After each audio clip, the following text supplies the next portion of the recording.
এতদিন পশ্চিমবঙ্গ সহ প্রতিবেশী বিভিন্ন রাজ্য থেকে রোগীরা মেখলিগঞ্জে ছুটে আসছিলেন মেখলিগঞ্জের বিশিষ্ট হোমিওপ্যাথি চিকিৎসক বাবলু বর্মনের কাছে হোমিওপ্যাথি চিকিৎসা নিতে।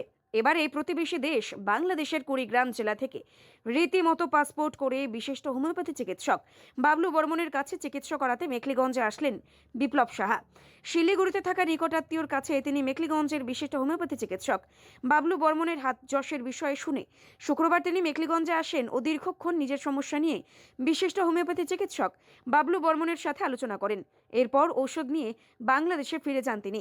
এই বিষয় নিয়ে কি বললেন বাংলাদেশের কুড়িগ্রাম জেলার বাসিন্দা বিপ্লব সাহা ও বিশিষ্ট হোমিওপ্যাথি চিকিৎসক বাবলু বর্মন, আসুন শুনে নেওয়া যাক।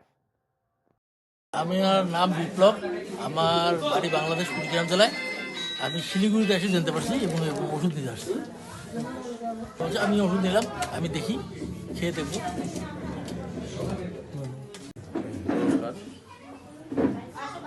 ওনারা বাংলাদেশ থেকে আসছে চিকিৎসার জন্য। আমি চেষ্টা করছি সবাই সুস্থ হচ্ছে, যেহেতু উনি শুনেই তো আসছে, আমি ওনাকে কতটুকু পরিষেবা দিতে পারছি। উনি আসলে আজকে ওষুধ নিল, দেখি আমি ওনাকে কতটা সুস্থ করতে পারছি। আমার চেষ্টা আমি করছি, ওষুধ সেই মতো ওষুধ দিলাম। উনি দীর্ঘভাবে সুস্থ থাকবেন, আমি এটাই প্রার্থনা জানাই।